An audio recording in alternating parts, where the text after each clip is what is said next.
संविधान एक जीवंत दस्तावेज। इस अध्याय में हम पिछले 69 वर्षों के दौरान संविधान के क्रियान्वयन और भारत का शासन प्रणाली में उसकी भूमिका पर विचार करेंगे। इस अध्याय को पढ़ने के बाद आप निम्नलिखित बातें जान सकेंगे। भारतीय संविधान को समय की आवश्यकताओं के अनुरूप संशोधित किया जा सकता है। संविधान में कई संशोधन किए जा चुके हैं, परंतु इसका मूल स्वरूप नहीं बदला है। संविधान की रक्षा और उसकी व्याख्या में न्यायपालिका की महत्वपूर्ण भूमिका रही है। यह संविधान एक ऐसा दस्तावेज है जिसमें परिस्थितियों के अनुसार बदलाव आते गए हैं।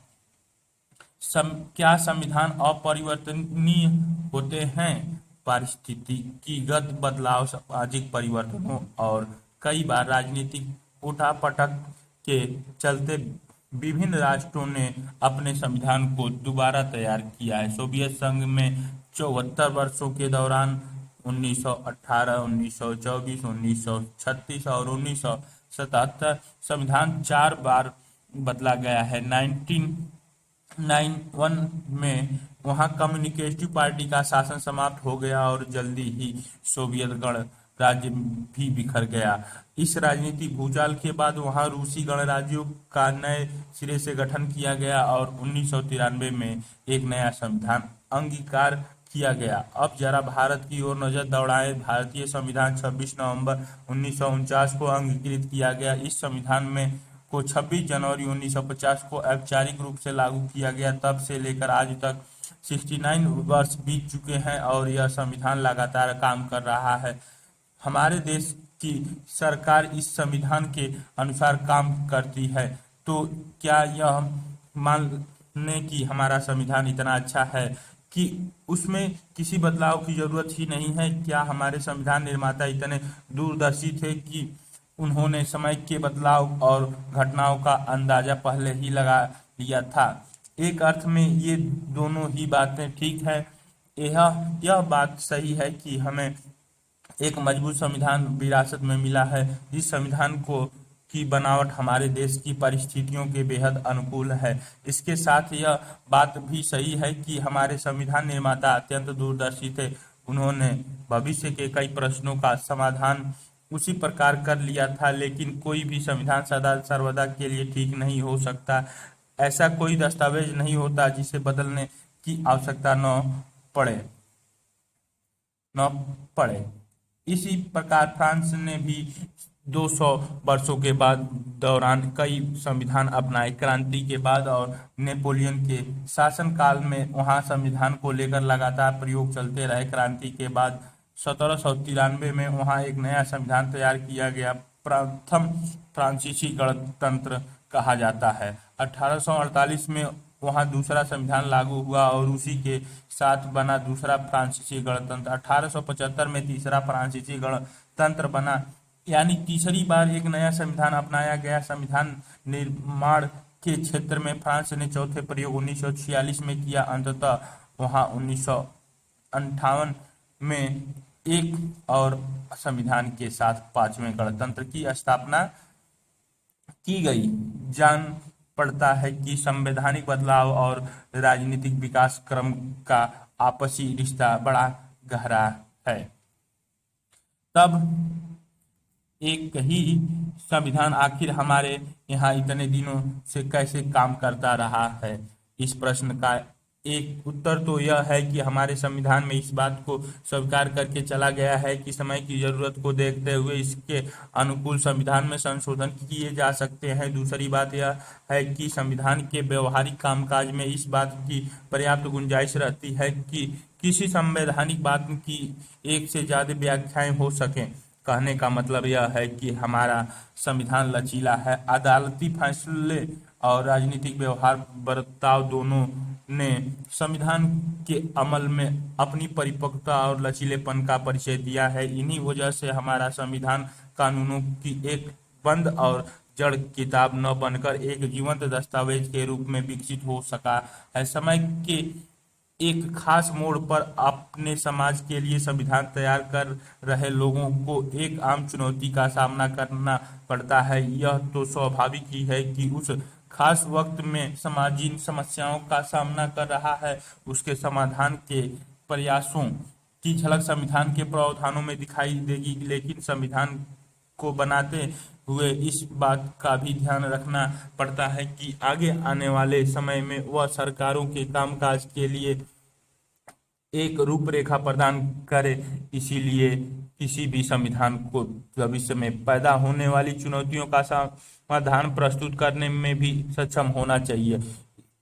इस अर्थ में संविधान न केवल समकालीन परिस्थितियों और प्रश्नों से जुड़ा होता है, बल्कि उसके कई सारे तत्व अस्थायी महत्व के होते हैं। लेकिन इसी के साथ संविधान कई जड़ और अपरिवर्तनीय दस्तावेज भी नहीं होता। संविधान की रचना मनुष्य ही करते हैं और इसे नाते हमेशा संशोधन, बदलाव और पुनर्विचार की गुंजाइश रहती है। संविधान समाज की इच्छाओं और आकांक्षाओं का प्रतिबिंब होता है। लेकिन इस संबंध में हमें यह बात भी याद रखनी चाहिए कि संविधान समाज को लोकतांत्रिक ढंग से चलाने का एक ढांचा भी होता है। इस दृष्टि से संविधान एक ऐसा उपकरण होता है जिससे गण समाज खुद अपने लिए गढ़ता है। संविधान की यह दोहरी भूमिका संविधान की हैसियत को लेकर कुछ मुश्किल सवाल खड़े करती है। क्या संविधान इतना पवित्र दस्तावेज होता है कि उसमें कोई बदलाव नहीं किया जा सकता? दूसरी तरफ देखें तो यह प्रश्न यह पूछा जा सकता है कि क्या यह इतना आम फहम मसला है कि उसमें सामान्य कानून की तरह जब चाहे बदलाव किए जा सकते हैं? ये चित्र में अमेरिका का संविधान 200 वर्ष पहले अस्तित्व में आया था। तब से लेकर आज तक उसमें केवल 27 संशोधन किए गए हैं। ये न दिलचस्प बात है? भारतीय संविधान निर्माताओं को इस समस्या का आभास था, इसलिए उन्होंने संविधान में एक संतुलन पैदा करने की कोशिश की। उन्होंने संविधान को सामान्य कानून से ऊंचा दर्जा दिया ताकि आने वाली पीढ़ियों उसे सम्मान की दृष्टि से देखे। साथ ही संविधान बनाते समय उन्होंने इस बात की भी ख्याल रखा कि भविष्य में इस दस्तावेज में संशोधन की आवश्यकता पड़ सकती है। संविधान निर्माण की प्रक्रिया के दौरान भी वे इस बात को लेकर सचेत थे कि किसी मुद्दे पर लोगों की राय अलग अलग हो सकती है। वे जानते थे कि जब समाज किसी मत विशेष की ओर ज्यादा आकृष्ट होगा, तब संविधान के प्रावधानों में संशोधन की आवश्यकता महसूस की जाएगी। इसलिए संविधान बनाते समय दोनों बातों का ध्यान रखा गया, यानी उसे पवित्र दस्तावेज मानने के साथ साथ इतना लचीला भी बनाया गया कि उसमें समय की आवश्यकता के अनुरूप यथोचित बदलाव किए जा सके। दूसरे शब्दों में हमारा संविधान कई जड़ और अपरिवर्तनीय दस्तावेज नहीं है। इसमें किसी स्थिति के बारे में अंतिम निर्णय देने से बचा गया है। यह कोई अपरिवर्तनीय चीज नहीं है। कहाँ पहुंचे, क्या समझे? कक्षा के अनेक छात्रों को उपरोक्त खंड स्पष्ट रूप से समझ में नहीं आया। छात्र ने अपने निम्नलिखित बातें कही। इस बारे में आपकी राय क्या है? संविधान किसी भी अन्य कानून की तरह ही होता है। उससे हमें सरकार के कामकाज के पीछे काम करने वाले नियम और कानूनों के विषय में जानकारी मिलती है। संविधान जनता की इच्छा की अभिव्यक्ति होता है। अतः संविधान में एक ऐसा उपबंध किया जाना चाहिए ताकि उससे 10 या 15 वर्ष के बाद बदला जा सके। संविधान किसी देश के दर्शन के को बयान करता है, उसे कभी नहीं बदला जा सकता। संविधान एक पावन दस्तावेज होता है, इसीलिए इसे बदलने की बात करना लोकतंत्र का विरोध करना है। संविधान में संशोधन कैसे किया जाता है? अनुच्छेद 368 संसद अपनी संवैधानिक शक्ति के द्वारा और इस अनुच्छेद में वर्णित प्रक्रिया के अनुसार संविधान में नए उपबंध कर सकती है। पहले से विद्यमान उपबंधों को बदल या हटा सकती है।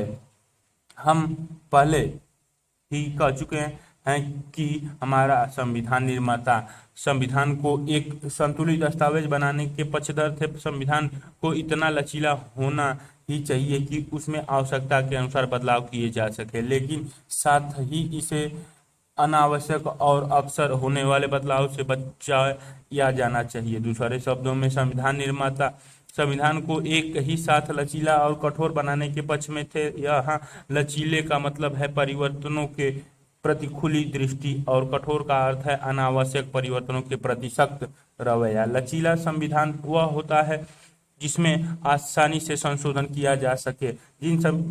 विधानों में संशोधन करना बहुत मुश्किल होता है। ऐसे संविधानों को कठोर कहा जाता है। भारतीय संविधान में इन दोनों ही तत्वों का समावेश किया गया है।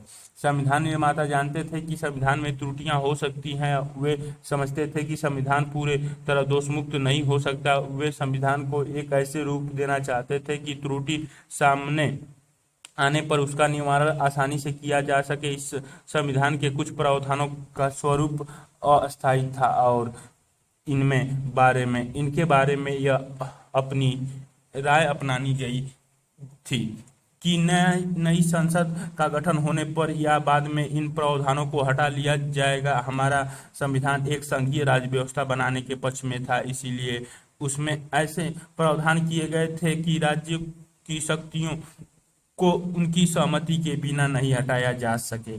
इसके कुछ पक्ष इतने केंद्रीय महत्व के थे कि संविधान निर्माता उन्हें संशोधन के दायरे से बाहर रखना चाहते थे। अतः इन प्रावधानों की संशोधन प्रक्रिया को कठोर बनाना आवश्यक था। यह ही वजह है कि संविधान में संशोधन करने के लिए विभिन्न तरीके अपनाने पड़े। मुझे यह बात समझ नहीं आती कि कोई संविधान लचीला या कठोर कैसे होता है। क्या संविधान को कठोरता या उसका लचीलापन उससे काल की राजनीति से तय नहीं होता है? संविधान संशोधन की प्रक्रिया संसद में सामान्यतः बहुमत के आधार पर कतिपय अनुच्छेदों में निर्दिष्ट प्रक्रिया के अनुसार संसद के दोनों सदनों में अलग अलग विशेष बहुमत के आधार पर अनुच्छेद 368 के अनुसार विशेष बहुमत प्लस कुल राज्यों की आधी विधायिकाएं अनुच्छेद 368 के अनुसार। संविधान में ऐसे कई अनुच्छेद हैं जिनमें संसद सामान्य कानून बनाकर संशोधन कर सकती है। ऐसे मामलों में कुछ विशेष प्रक्रिया अपनाने की जरूरत नहीं होती है। इस प्रकार के संशोधन और सामान्य कानून में कोई अंतर नहीं होता। संविधान के इन हिस्सों को काफी लचीला बनाया गया है। आगे संविधान के 2 अनुच्छेद दिए गए हैं, इन्हें ध्यानपूर्वक पढ़ें। इन दोनों अनुच्छेदों में विधि द्वारा शब्द का प्रयोग किया गया है, जिसका अर्थ यह है कि संसद इन अनुच्छेदों में अनुच्छेद 368 में वर्णित प्रक्रिया को अपनाए बिना ही संशोधन कर सकती है। संविधान के अनेक अनुच्छेदों में संसद इसी सरल तरीके से संशोधन कर सकती है। अनुच्छेद 2 संसद विधि द्वारा संघ में नए राज्यों को प्रवेश दे सकती है। अनुच्छेद 3 संसद विधि द्वारा किसी राज्य का क्षेत्रफल बढ़ा सकती है। संविधान के शेष खंडों में संशोधन करने के लिए अनुच्छेद 368 में प्रावधान किया गया है कि इस अनुच्छेद में संविधान में संशोधन करने के 2 तरीके दिए गए हैं। ये तरीका संविधान के सभी अनुच्छेदों पर एक समान रूप से लागू नहीं होते। एक तरीके के अंतर्गत संसद के दोनों सदनों के विशेष बहुमत द्वारा संशोधन करने की बात कही गई है। दूसरे तरीका ज्यादा कठोर है। इसके लिए संसद के विशेष बहुमत और राज्य विधान पालिकाओं की आधी संख्या की आवश्यकता होती है। ध्यान दें कि संविधान संशोधन की प्रक्रिया संसद से ही शुरू होती है। संसद के विशेष बहुमत के अलावा किसी बाहरी एजेंसी जैसे संविधान आयोग या किसी अन्य निकाय की संविधान की संशोधन प्रक्रिया में कोई भूमिका नहीं होती। इसी प्रकार संसद या कुछ मामलों में राज्य विधान पालिकाओं में संशोधन पारित होने के पश्चात इस संशोधन को पुष्ट करने के लिए किसी प्रकार के जनमत संग्रह की आवश्यकता नहीं होती है। अन्य सभी विधेयक की तरह अगर कुछ राज्य संविधान में संशोधन चाहते हैं तो क्या उनकी बात सुनी जाएगी? क्या ये राज्य अपनी तरफ से संशोधन का प्रस्ताव ला सकते हैं? मुझे लगता है कि यह राज्यों की तुलना में केंद्र को ज्यादा शक्ति देने का ही एक और उदाहरण है। संशोधन विधेयक को भी राष्ट्रपति के अनुमोदन के लिए भेजा जाता है, परंतु इस मामले में राष्ट्रपति को पुनर्विचार करने का अधिकार नहीं है। इन बातों से पता चलता है कि संशोधन की प्रक्रिया कितनी कठोर और जटिल हो सकती है। हमारे संविधान में इन जटिलताओं से बचा गया है। इससे हमारे यहाँ संशोधन की प्रक्रिया अपेक्षाकृत सरल हो गई है। लेकिन यहाँ एक महत्वपूर्ण तथ्य पर ध्यान दिया जाना चाहिए। संशोधन के प्रश्नों पर अंतिम राय जनता के निर्वाचित प्रतिनिधियों को ही होती है। इसका अर्थ यह है कि संशोधन की प्रक्रिया का आधार निर्वाचित प्रतिनिधियों संसदीय संप्रभुता में निहित है। विशेष बहुमत चुनाव, कार्यपालिका और न्यायपालिका से संबंधित अध्यायों में हम उन प्रावधानों का अध्ययन कर चुके हैं जिनमें संशोधन करने के लिए विशेष बहुमत की आवश्यकता होती है। एक बार पुनः याद करें कि विशेष बहुमत का क्या अर्थ होता है। सामान्यतः विधायिका में किसी प्रस्ताव या विधेयक को पारित करने के लिए सदन में उपस्थित सदस्यों के साधारण बहुमत की आवश्यकता होती है। कल्पना करें कि सदन में 247 सदस्य उपस्थित हैं। ये सभी सदस्य एक विधेयक पर मतदान करते हैं। अगर इन सदस्यों में से कम 124 सदस्य विधेयक के पक्ष में मतदान करते हैं तो इस विधेयक को पारित माना जाएगा। लेकिन संशोधन विधेयक पर यह बात लागू नहीं होती। संविधान में संशोधन करने के लिए दो प्रकार के विशेष बहुमत की आवश्यकता होती है। सबसे पहले, संशोधन विधेयक के पक्ष में मतदान करने वाले सदस्यों की संख्या सदन के कुल सदस्यों की संख्या की कम से कम आधी होनी चाहिए। दूसरे, संशोधन का समर्थन करने वाले सदस्यों की संख्या मतदान में भाग लेने वाले सभी सदस्यों की 2/3 होनी चाहिए। संशोधन विधेयक को संसद के दोनों सदनों में स्वतंत्र रूप से पारित करने की आवश्यकता होती है। इसके लिए संयुक्त सत्र बुलाने का प्रावधान नहीं है। कोई भी संशोधन विधेयक विशेष बहुमत के बिना पारित नहीं किया जा सकता। आखिरी, विशेष बहुमत का क्या औचित्य है। लोकसभा में 545 सदस्य होते हैं अतः किसी भी संशोधन विधेयक का समर्थन करने के लिए 273 सदस्यों की आवश्यकता होती है। अगर मतदान के समय 300 सदस्य मौजूद हों तो विधेयक पारित करने के लिए 273 सदस्यों के समर्थन की आवश्यकता होगी। लेकिन कल्पना करें कि लोकसभा में के 400 सदस्यों ने विधेयक पर होने वाली मतदान में भाग लिया। इस विधेयक को पारित करने के लिए कितने सदस्यों के समर्थन। विश्व के आधुनिकतम संविधानों में संशोधन की विभिन्न प्रक्रियाओं में दो सिद्धांत ज्यादा अहम भूमिका अदा करते हैं। एक सिद्धांत है विशेष बहुमत का। उदाहरण के लिए अमेरिका, दक्षिण अफ्रीका, रूस आदि के संविधानों में इस सिद्धांत का समावेश किया गया है। अमेरिका में 2/3 बहुमत का सिद्धांत लागू है, जबकि दक्षिण अफ्रीका और रूस जैसे देशों में 3/4 बहुमत की आवश्यकता होती है। दूसरा सिद्धांत है संशोधन की प्रक्रिया में जनता की भागीदारी का। यह सिद्धांत कई आधुनिक संविधानों में अपनाया गया है। स्विट्जरलैंड में तो जनता को संशोधन की प्रक्रिया शुरू करने तक का अधिकार है। रूस और इटली अन्य ऐसे देश हैं जहां जनता को संविधान में संशोधन करने या संशोधन के अनुमोदन का अधिकार दिया गया है। विशेष बहुमत के इस झंझट में मैं उकता गया हूँ। इसके लिए हमेशा ही बड़ी भारी जोड़ घटाव करना पड़ता है। भाई, यह राजनीति है या गणित की आवश्यकता होगी। इसके अलावा संशोधन विधेयक को संसद के दोनों सदनों में विशेष बहुमत के साथ लोकतंत्र रूप से पारित किया जाना चाहिए। इसका अर्थ यह है कि जब तक प्रस्तावित विधेयक पर पर्याप्त सहमति न बन पाए तब तक उसे पारित नहीं किया जा सकता। सत्तारूढ़ दल काफी कम बहुमत और विपक्ष के विरोध के बावजूद बजट या अपनी पसंद का विधेयक पारित कर सकता है। लेकिन अगर यह दल संविधान में संशोधन करना चाहता है तो उसे कुछ विपक्षी दलों को विश्वास में लेना पड़ेगा। इस तरह की संशोधन प्रक्रिया के पीछे बुनियादी भावना यह है कि उसमें राजनीतिक दलों और सांसदों की व्यापक भागीदारी होनी चाहिए। जो लोग इस संविधान से असंतुष्ट हैं उन्हें केवल 2/3 बहुमत प्राप्त करना है, और यदि वे इतना भी प्राप्त नहीं कर सकते तो यह नहीं समझा जा सकता कि जन साधारण उनके असंतोष में उनका साथ दे रहे हैं। यहाँ गौर करने की बात यह है कि डॉक्टर अंबेडकर सिर्फ संसदीय बहुमत की बात नहीं कर रहे हैं। इस संदर्भ में वे जनता की राय का उल्लेख भी करते हैं। इससे पता चलता है कि बहुमत की धारणा के पीछे जनमत की भावना कम करती है। जनमत का यह सिद्धांत निर्णय प्रक्रिया को नियंत्रित करता है। डॉक्टर अंबेडकर संविधान सभा के वाद विवाद खंड 11 पृष्ठ संख्या 976, 25 नवंबर 1949। राज्यों द्वारा अनुमोदन। संविधान के कुछ अनुच्छेदों में संशोधन करने के लिए विशेष बहुमत पर्याप्त नहीं होता। राज्यों और केंद्र सरकार के बीच शक्तियों के वितरण से संबंधित या जनप्रतिनिधियों से संबंधित अनुच्छेदों में संशोधन करने के लिए राज्यों से परामर्श करना और उनकी सहमति प्राप्त करना आवश्यक होता है। पीछे हमने संविधान की संघीय प्रकृति के बारे में अध्ययन किया है।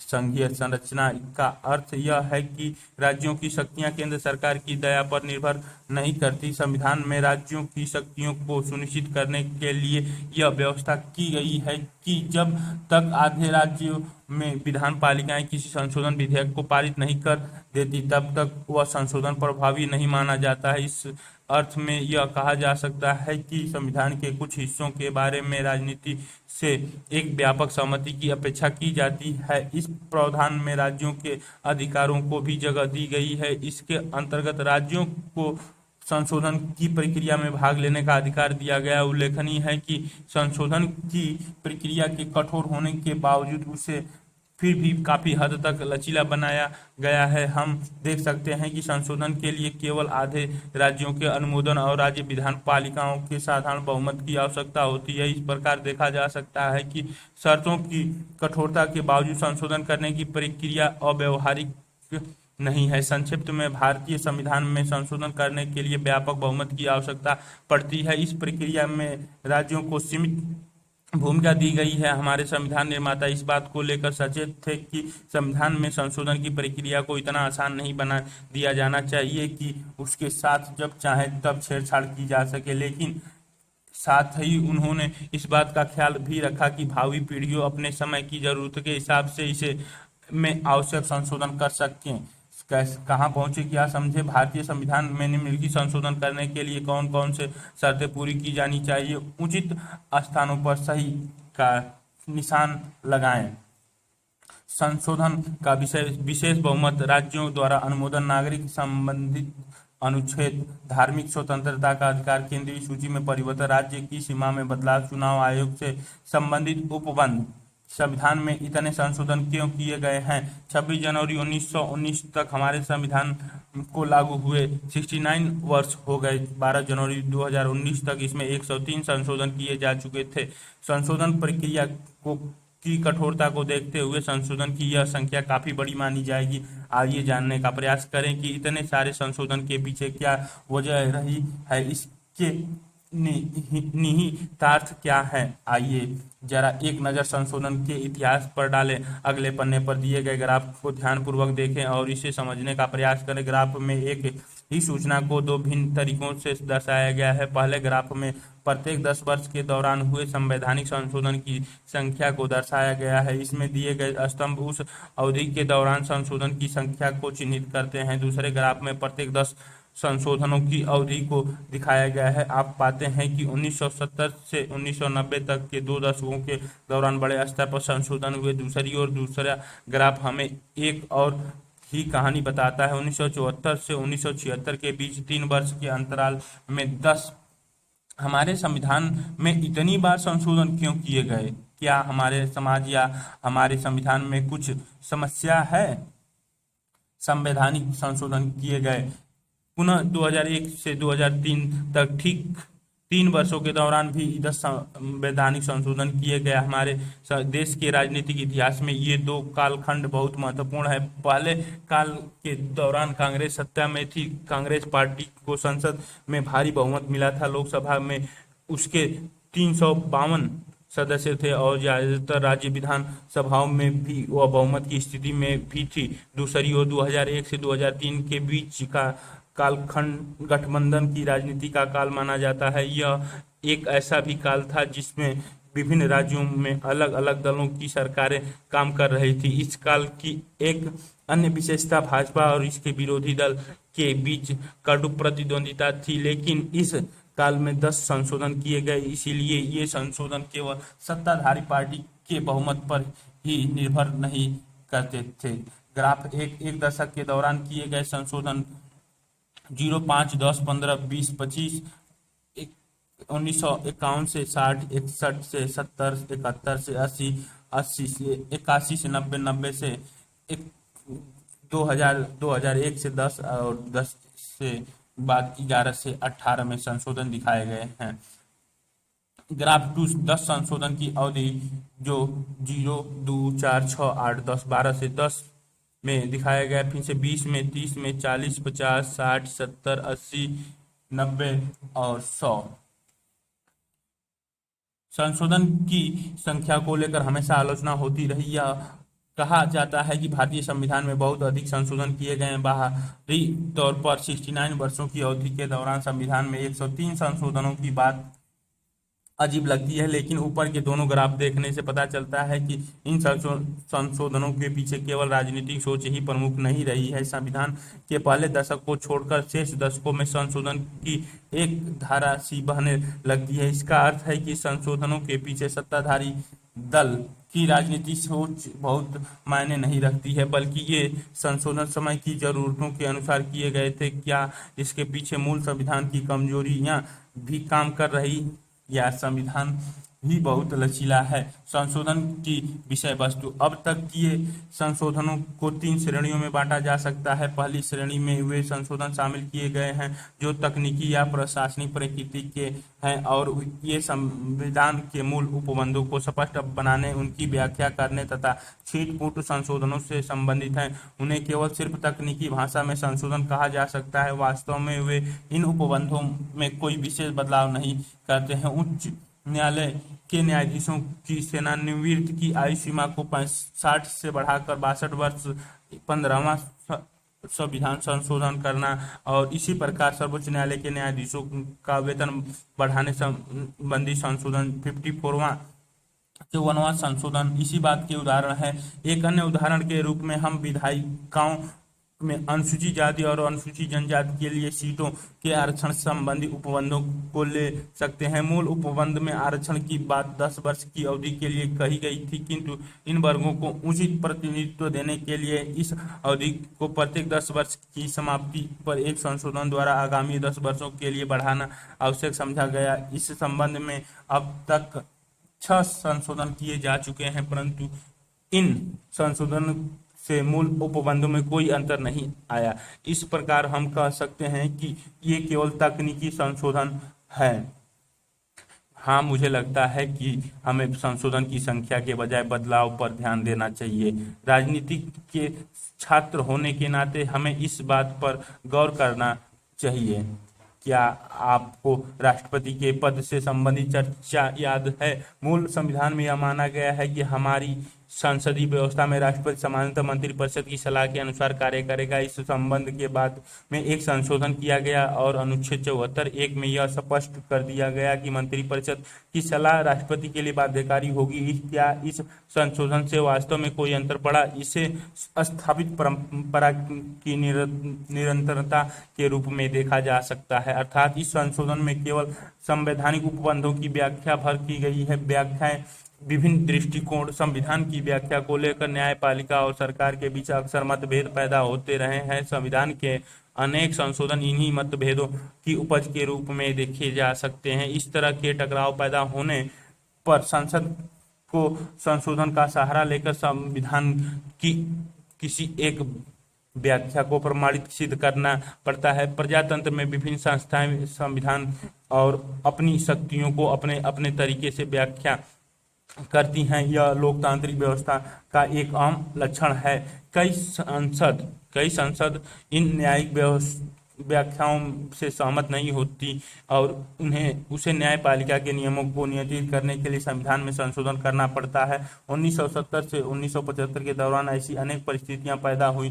न्यायपालिका तथा अधिकारों से संबंधित अध्यायों में आप संसद तथा न्यायपालिका के बीच उठने वाले विवादों के बारे में पहले ही पढ़ चुके हैं। इस संबंध में हम 3 दृष्टांत का उल्लेख कर सकते हैं। मौलिक अधिकारों और नीति निर्देशक सिद्धांतों को लेकर संसद और न्यायपालिका के बीच अक्सर मतभेद होते रहे हैं। इसी प्रकार निजी संपत्ति के अधिकार के दायरे तथा संविधान में संशोधन के अधिकार की सीमा को लेकर भी दोनों के बीच विवाद उठते रहे हैं। 1970 से 1975 के काल में संसद ने न्यायपालिका की प्रतिकूल व्याख्या को निरस्त करते हुए बार बार संशोधन किए। मुझे बात अब भी समझ नहीं आ रही है, लिखित संविधान में अलग अलग व्याख्याओं की क्या जरूरत है? क्या लोग संविधान में अपनी इच्छाओं को मूर्त होते देखना चाहते हैं?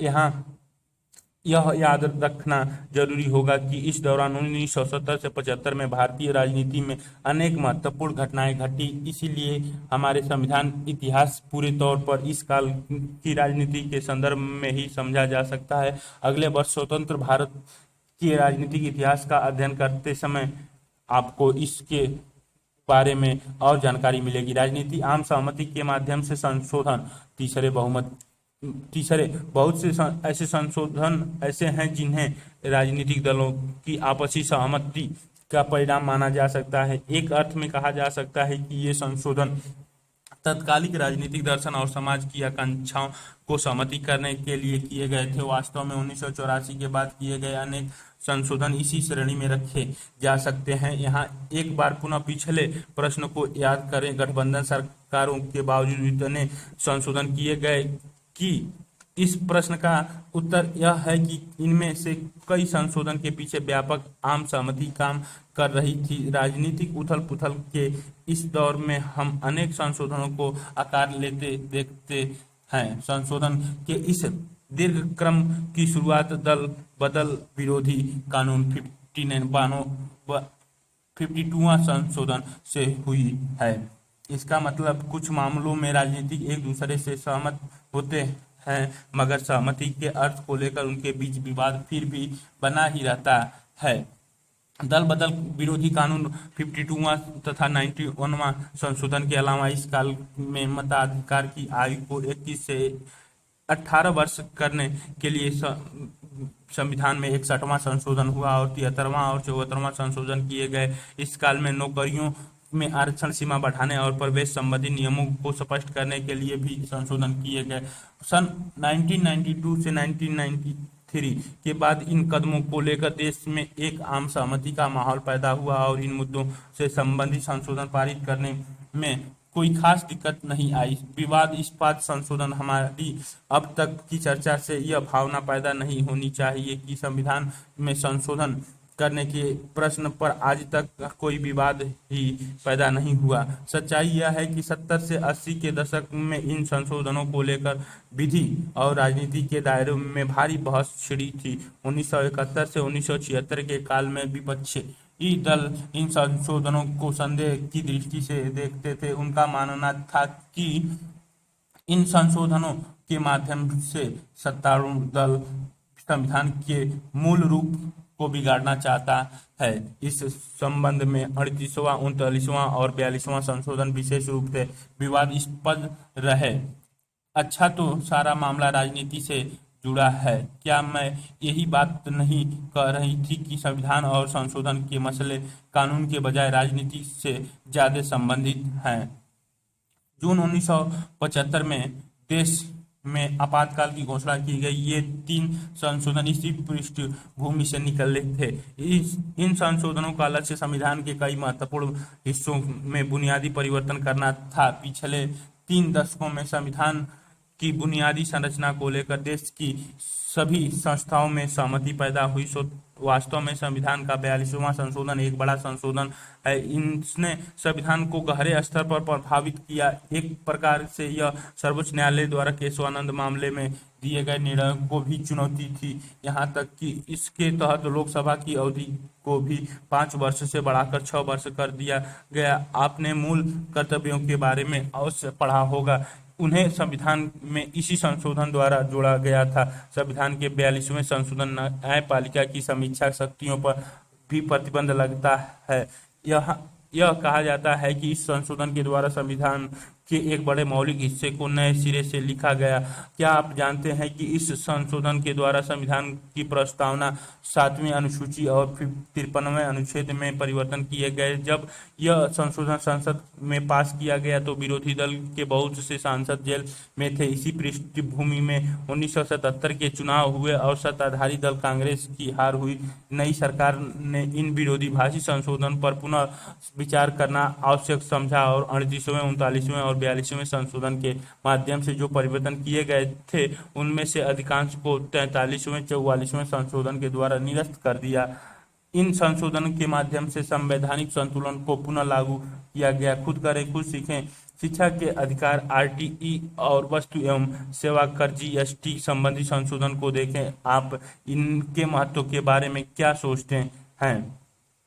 संविधान की मूल संरचना तथा उसका विकास। भारतीय संविधान के विकास को जिस बात ने बहुत दूर तक प्रभावित किया है वह है संविधान की मूल संरचना का सिद्धांत। आप यह बात पहले से ही जानते हैं कि सिद्धांत को न्यायपालिका के केशवानंद भारती के प्रसिद्ध मामलों में प्रतिपादित किया था। इस निर्णय ने संविधान के विकास में निम्नलिखित सहयोग दिया। इस निर्णय के द्वारा संसद की संविधान में संशोधन करने की शक्तियों की सीमाएं निर्धारित की गई। यह संविधान के किसी या सभी भागों के संपूर्ण संशोधन निर्धारित सीमाओं के अंदर की अनुमति देता है। संविधान की मूल संरचना या उसकी बुनियादी तत्वों का उल्लंघन करने वाले संशोधन के बारे में न्यायपालिका का फैसला अंतिम होगा। केशवानंद भारती मामले में यह बात स्पष्ट हो गई। सर्वोच्च न्यायालय ने केशवानंद के मामले में 1973 में निर्णय दिया था। बाद के 4 दशक में संविधान की सभी व्याख्याएं उसको ध्यान में रखकर की गई। अच्छा, तो आखिरी फैसला न्यायपालिका के हाथ में होता है। क्या इसे भी न्यायिक सक्रियता कहा जा सकता है? संरचना सिद्धांत स्वयं में ही एक जीवंत संविधान का उदाहरण है। संविधान में इस अवधारणा का कोई उल्लेख नहीं मिलता है। यह एक ऐसा विचार है जो न्यायिक व्याख्याओं से जन्मा है।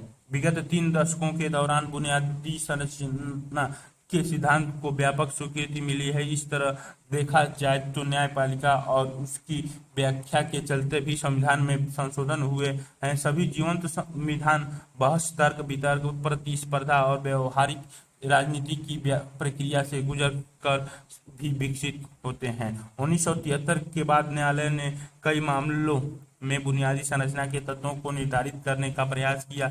एक अर्थ में बुनियादी संरचना के सिद्धांत से संविधान की कठोरता में लचीलेपन का संतुलन और मजबूत हुआ है। संविधान के कुछ हिस्सों का संशोधन के दायरे से बाहर रखने और उसके कुछ हिस्सों को संशोधन प्रक्रिया के अंतर्गत लाने से कठोरता और लचीलेपन का संतुलन निश्चय ही पुष्ट हुआ है।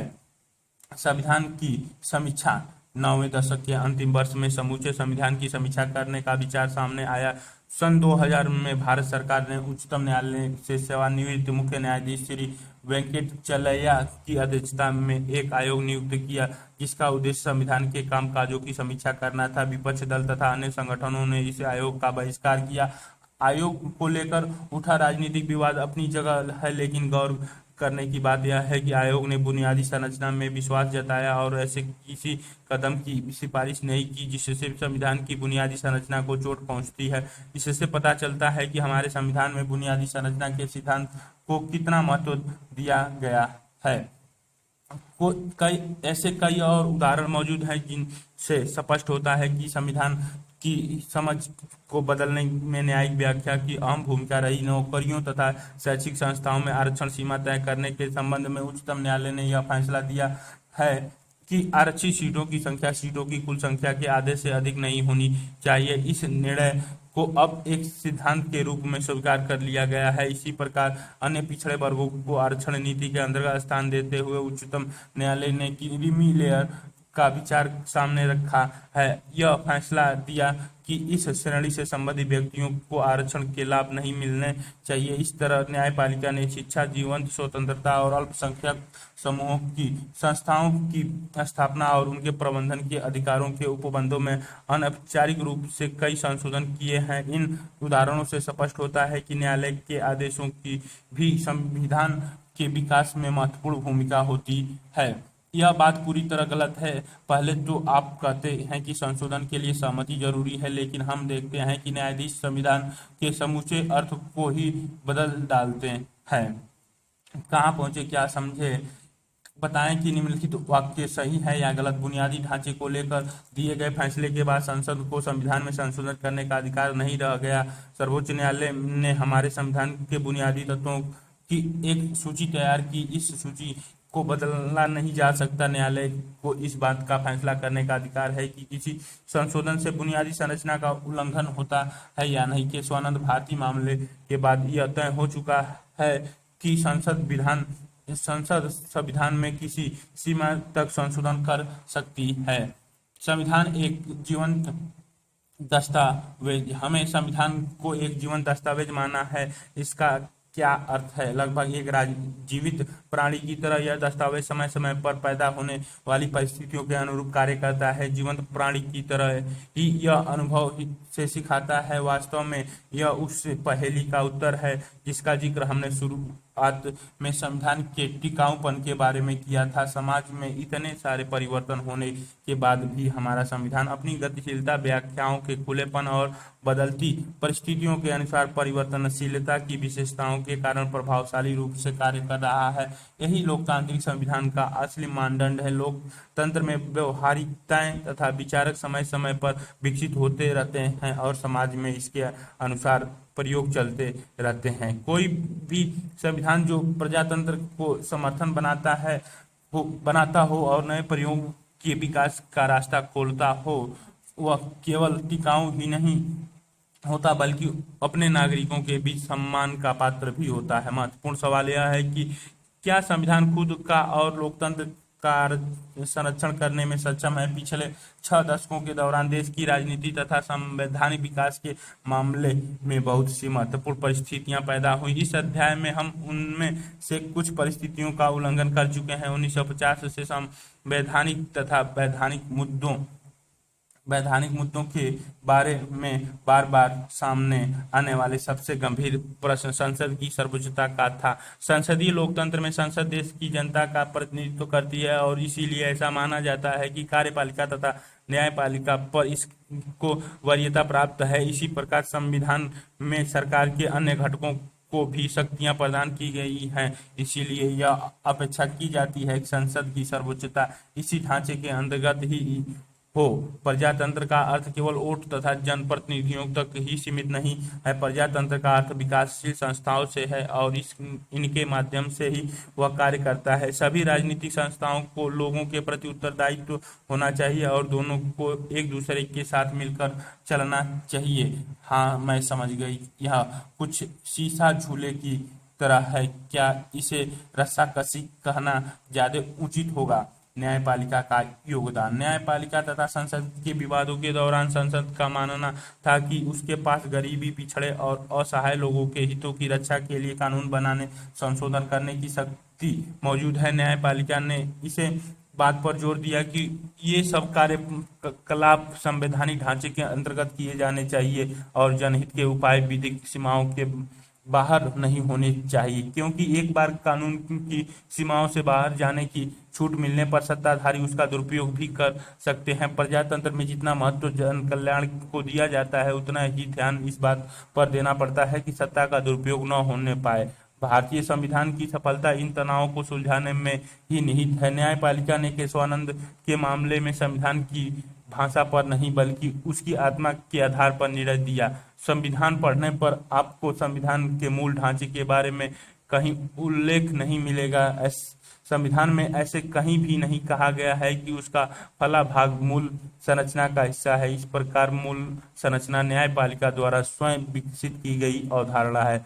न्यायपालिका ने इस अवधारणा को कैसे विकसित किया। पिछले 4 दशकों के दौरान अन्य संस्थाओं ने इसे किस प्रकार अपनाया है, यही आकार हमें शब्द और भावना के बीच का अंतर पता चलता है। न्यायालय का यह मानना है कि किसी दस्तावेज को पढ़ते समय हमें उसमें निहितार्थ पर ध्यान देना चाहिए। कानून की भाषा की अपेक्षा उस कानून या दस्तावेज के पीछे काम करने वाली सामाजिक परिस्थितियां तथा अपेक्षाएं अधिक महत्वपूर्ण होती हैं। इसीलिए न्यायालय ने संविधान की मूल संरचना पर विशेष ध्यान दिया, क्योंकि इसके बिना संविधान की कल्पना ही नहीं की जा सकती। राजनीतिज्ञों की परिपक्वता। उपर्युक्त अनुच्छेद में न्यायपालिका के बारे में की गई हमारी चर्चा से एक और तथ्य उजागर होता है। 1967 से 1973 के दौरान पैदा हुए कटु विरोधाभास के दौर में संसद तथा कार्यपालिका ने एक संतुलित तथा दीर्घकालीन समाधान की आवश्यकता को महसूस किया। केशवानंद के मामले में सर्वोच्च न्यायालय के निर्णय के बाद न्यायालय द्वारा इस पर पुनर्विचार कराने के प्रयास किए गए। जब ये सारे प्रयास विफल रहे तो 42वें संशोधन किया गया और संसद की सर्वोच्चता स्थापित की गई। लेकिन मिनर्वा मिल प्रकरण 1980 में न्यायालय ने अपने पहले लिए गए निर्णय को पुनः दोहराया। इसीलिए केशवानंद मामले में निर्णय दिए जाने के 4 दशक के बाद भी संविधान की व्याख्या में इस निर्णय ने सर्वाधिक महत्वपूर्ण भूमिका अदा की। राजनीतिक दलों, राजनेताओं, सरकार तथा संसद ने भी मूल संरचना के संवेदनशीलता विचार को स्वीकृति प्रदान की। यद्यपि संविधान की समीक्षा की बात चलती रहती रही, लेकिन यह प्रक्रिया संविधान की मूल संरचना के सिद्धांत द्वारा निर्धारित सीमाओं के परे नहीं जा सकती। संविधान का निर्माण करते समय भारत के नेताओं और जनता के सामने एक साझे भविष्य की तस्वीर थी। नेहरू ने स्वतंत्रता के अवसर पर दिए एक प्रसिद्ध भाषण में इस सामूहिक स्वप्न को भाग्य के साथ करार बताया था। संविधान सभा के सदस्य भी इसी आदर्श अर्थात व्यक्ति की गरिमा और आजादी, सामाजिक आर्थिक समानता, जनता की खुशहाली और राष्ट्रीय एकता में विश्वास करते थे।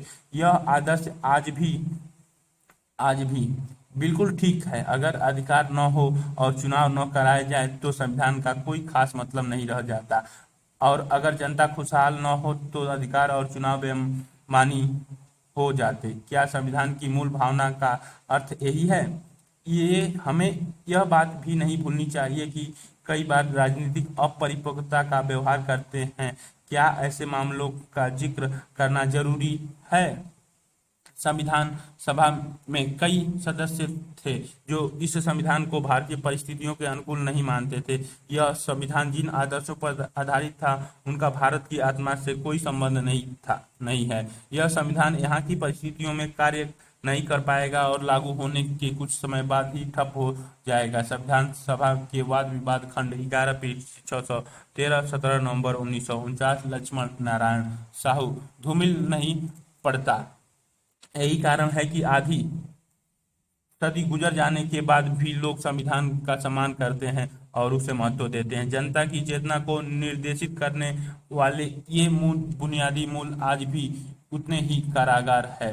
निष्कर्ष, बुनियादी संरचना में कौन कौन से तत्व निहित हैं, इस बात को लेकर अभी तक अनिर्णय की स्थिति बनी हुई है। इन बहसों के चलते रहने में कोई बुराई नहीं है। हमें यह बात हमेशा याद रखनी चाहिए कि बहस और मतभेद लोकतांत्रिक राजनीति के अनिवार्य अंग होते हैं। साथ ही हमारे राजनीतिक दलों और नेतृत्व ने भी इन बहसों के मामले में परिपक्वता का परिचय दिया है। उन्होंने इस बात का विशेष ध्यान रखा है कि राजनीतिक प्रश्न से जुड़े बहस और तर्क वितर्क मर्यादा के बाहर न जाएं। समझौतों और आदान प्रदान के बिना राजनीति नहीं चलती।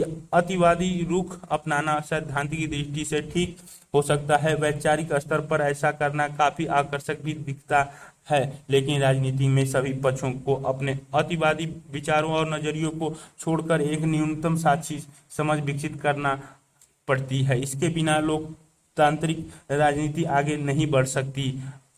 हमारे यहाँ की जनता और राजनीतिज्ञों ने इन बातों को भली भांति समझा है। इसी मर्यादित